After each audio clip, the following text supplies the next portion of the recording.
బోడే రామచంద్ర యాదవ్ సారథ్యంలో BCY party నేతృత్వంలో BC సింహ గర్జన.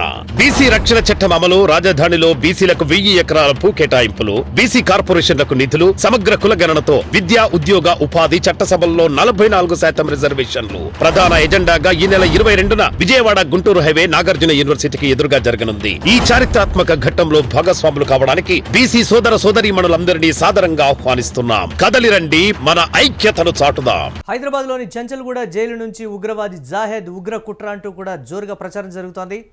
మీడియా, సోషల్ మీడియా ప్రచారాన్ని ఖండించారు జైళ్ల శాఖ డీఐజీ శ్రీనివాస్. జైల్లో ఎలాంటి కుట్ర జరగలేదని కూడా డీఐజీ క్లారిటీ ఇచ్చారు. జాహెద్ను కేవలం అతని భార్య మాత్రమే ములాఖత్ అవుతోందని కూడా డీఐజీ శ్రీనివాస్ చెప్పారు. జాహెద్ ములాఖత్పై గట్టి నిఘా ఉందని కూడా శ్రీనివాస్ చెప్పారు. దేశ భద్రతకు సంబంధించినటువంటి సెన్సిటివ్ వార్తల విషయంలో మీడియాకు డీఐజీ చురకలంటించారు. తప్పుడు వార్తలు ప్రచారం చేస్తే చట్టపరమైనటువంటి చర్యలు తీసుకుంటామని కూడా డీఐజీ చెప్పారు. ఎలక్ట్రానిక్ మీడియా సోదరులందరూ కూడా నా యొక్క నమస్కారములు. నిన్నటి నుండి కూడా కొన్ని సోషల్ మీడియా మరియు కొన్ని ఛానళ్లలో చంచల్గూడ జైలు నుండి ఏదో ఉగ్ర కుట్ర జరిగినట్టుగా వదంతులన్నీ కూడా సర్క్యులేట్ చేస్తున్నారు. ప్రిజన్స్ డిపార్ట్మెంట్ తెలంగాణ తరఫున మేము చెప్పదలుచుకున్నది ఒకటే, ఇట్లాంటి నేషనల్ సెక్యూరిటీకి సంబంధించినటువంటి ఇష్యూలలో ఏదైనా టెలికాస్ట్ చేసే ముందు వాటి యొక్క అథెంటిసిటీ, అంటే ఆ ఇచ్చినటువంటి ఇన్ఫర్మేషన్ కరెక్టేనా కాదా అన్నది, వచ్చిన సోర్సు కరెక్టే అన్నది ఒకసారి వెరిఫై చేసుకున్న తర్వాత టెలికాస్ట్ కానీ స్క్రోలింగ్లు కానీ పెడితే బాగుంటుందని చెప్పి నేను తెలియజేస్తున్నాను. ఇట్లాంటి పుకార్లు కానీ శక్యం కాని విషయాలు బాధ్యతాయుతమైనటువంటి ఛానళ్లలో వచ్చినట్టయితే ప్రజలందరూ కూడా ఒక భయభ్రాంతులకు గురై ఏదో జరగబోతుందన్నటువంటి దాంట్లో ఉండే అవకాశం ఉంది.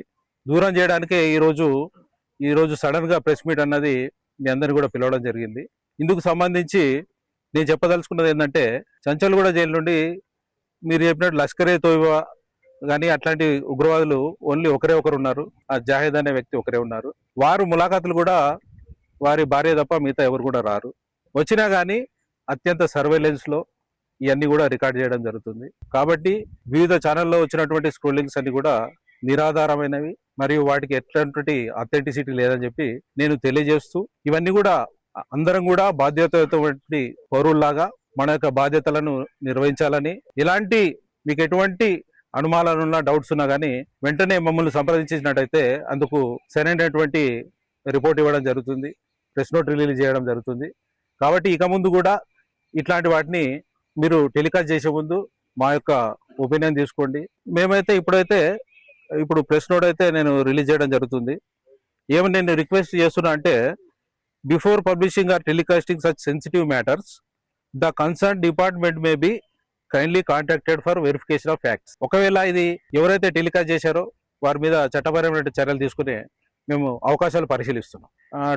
3/10/2022 నాడు వచ్చారు. వాళ్ళకి వారానికి 2 ములాఖాతులు ఉంటాయి. ఎవరు రాలేదు. వారానికి 1 ములాఖాతు వస్తారు. అది కూడా వాళ్ళకు జనరల్ గా వేరే టైం పెడతాం. ఎందుకంటే అందరితో పాటు రాకుండా సాయంత్రం 3 గంటలకు రమ్మని, 4 గంటలకు రమ్మని, ఎక్కడైతే ఇప్పుడు రద్దీగా ఉండదో వాళ్ళ మీద మానిటరింగ్ ఎక్కువగా ఉండడానికి మేము జాగ్రత్తలు తీసుకుంటాం. పర్యవేక్షణ అధికారి ఎప్పుడు కూడా జరగదు. ఒక బాధ్యత ఉన్నటువంటి అధికారుల సమక్షంలో జరుగుతుంది. కరెక్ట్ రిపోర్ట్ ఉంటేనే అది స్క్రోలింగ్ చేయడం కానీ పబ్లిష్ చేయడం కానీ చేయాల్సిందిగా నేను కోరుకుంటూ నేను ముగిస్తున్నాను. డీఐజీ అయితే ఒక క్లారిటీ అయితే ఇచ్చినటువంటి పరిస్థితి ఉంది. దీనిపై మరిన్ని అప్డేట్స్ మా కరెస్పాండెంట్ సతీష్ అందిస్తారు. సతీష్, ఉగ్రవాది జాహెద్ ఉగ్ర కుట్ర అంటూ కూడా జరిగినటువంటి ప్రచారానికి డీఐజీ అయితే చెక్ పెట్టినటువంటి పరిస్థితి, అదంతా ఊహాగానమే. ఒకవేళ ఇప్పటికీ కూడా ఎవరైనా మళ్ళీ ఇటువంటి కథనాన్ని ప్రసారం చేస్తే వారి మీద చర్యలు తీసుకునే విధంగా కూడా మేము ఆలోచన చేస్తున్నాం అనేటువంటి మాట చెప్పారు. కానీ కొంతమంది చెప్తుంది ఏంటంటే, ఎంతో కొంత వాస్తవం ఉంది కదా అనేటువంటి మాట, ఆ కోణంలో ఎందుకు చూడకూడదని. కానీ పోలీసులు మాత్రం క్లారిటీగా చెప్తున్నారు, అలాంటిది ఏమీ లేదు, పూర్తిగా వాయిస్ను కూడా పూర్తిగా మేము మానిటర్ చేస్తున్నాము అనేటువంటి మాట అయితే చెప్తున్నారు. ఎలా చూడాలంటారు వారి కామెంట్స్ని? అసలు పరిణామాలు ఏంటి అసలు దీని మీద? ముఖ్యంగా నిన్న నుంచి కూడా ఢిల్లీ ఎర్రకోట దగ్గర ఒక ఉగ్ర కుట్ర జరగబోతుంది, బాంబులో దాడులు చేయబోతున్నారు.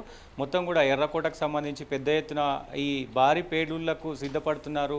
లష్కరే తోయిబాకు సంబంధించినటువంటి వాళ్ళే ఇది హైదరాబాద్ అడ్డాగా నడుస్తుంది అంటూ కూడా నేషనల్ మీడియాలో, అలాగే తెలుగు మీడియాలో కూడా పెద్ద ఎత్తున, అంటే ప్రముఖ మీడియా ఛానళ్ళు రావడం, దాంట్లో ప్రజలు కూడా మొత్తం కూడా మరి దేశంలో ఏం జరుగుతుంది, రద్దీ ఉండే ప్లేస్లలో కొంత ప్రజలు కూడా ఇబ్బంది పడుతూ ఉన్నారు అనేది డిఐజీ స్పష్టంగా చెప్పిన పరిస్థితి అయితే ఉంది. ముఖ్యంగా ప్రజలు భయాందోళనకు గురయ్యే అవకాశం ఉంటుంది కాబట్టి ఇలాంటి ఒకవేళ మనం టెలికాస్ట్ చేసేటప్పుడు కన్సర్న్ హోంశాఖ నుంచి కానీ లేదంటే కన్సర్న్ పోలీస్ డిపార్ట్మెంట్ నుంచి కానీ సరైన సమాచారాన్ని తీసుకోండి. లేదంటే ముఖ్యంగా ఈ సమాచారం మీకు ఎక్కడి నుంచి వచ్చింది, ఆ సోర్స్ మీకు ఎక్కడి నుంచి వచ్చిందో అది కరెక్టా కాదా 100కు 10 సార్లు ఆలోచించుకొని ముఖ్యంగా దీనిపైన విచారణ చేసుకొని టెలికాస్ట్ చేయాలి.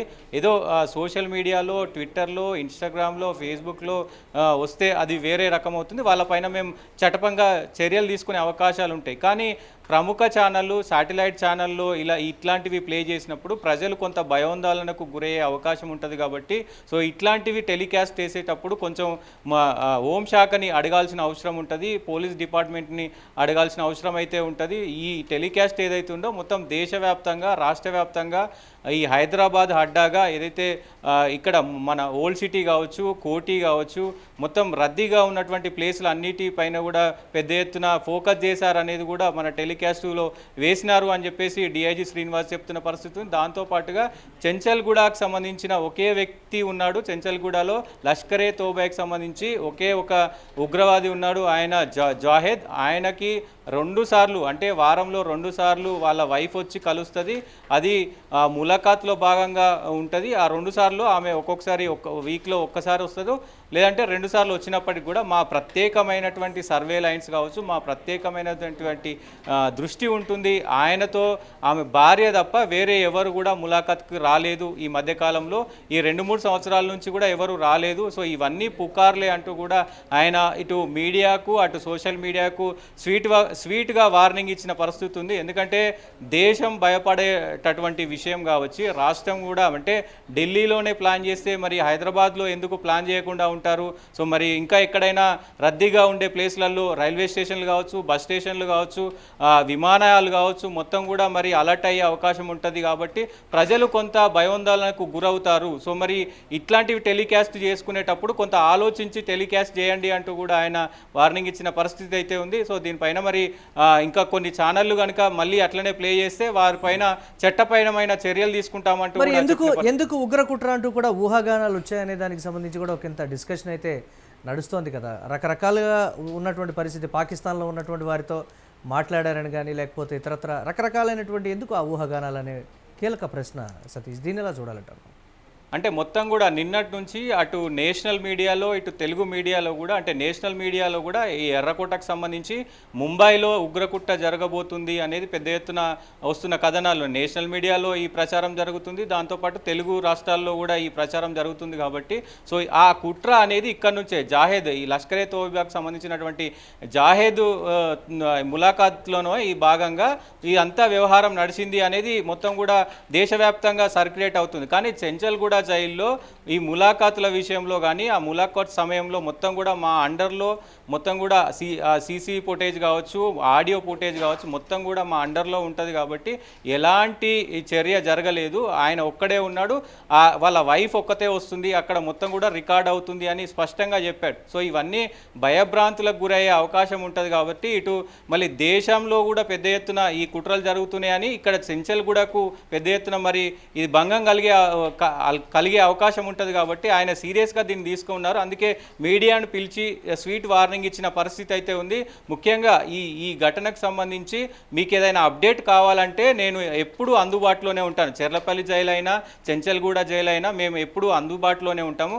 మా తరపు నుంచి ఏ ఇన్ఫర్మేషన్ కావాలన్నా మీరు కనుక్కొని వేయండి అంటూ కూడా ప్రస్తుతం ఆయన వివరణ ఇచ్చినట్టు తెలుస్తూ ఉంది. సో మరి ఇప్పుడు ప్రస్తుత కొన్ని అంటే ఇటువైపు చూసుకుంటే రాష్ట్రంలో కానీ అటు దేశంలో కానీ ఉగ్రకుట్ర జరగబోతుంది అనేది కొంత ఎత్తున సోషల్ మీడియాలో పెద్ద ఎత్తున ప్రచారం జరుగుతున్నప్పటికీ కూడా దానికి సంబంధించిన ఆధారాలు ఎక్కడ కూడా దొరుకుతలేవు. కాబట్టి సో మరి ఇది ముఖ్యంగా చెంచల్గూడ జైలు నుంచే అయ్యింది అనేదానికి మరి ఆధారాలు లేవు. కాబట్టి సో ముఖ్యంగా ఆయన ఈ వివరణ ఇచ్చినట్టు తెలుస్తూ ఉంది. సో మరి ఈ జైలుకు బ్యాడ్ నేమ్ వస్తుంది, రాష్ట్రానికి బ్యాడ్ నేమ్ వస్తుంది.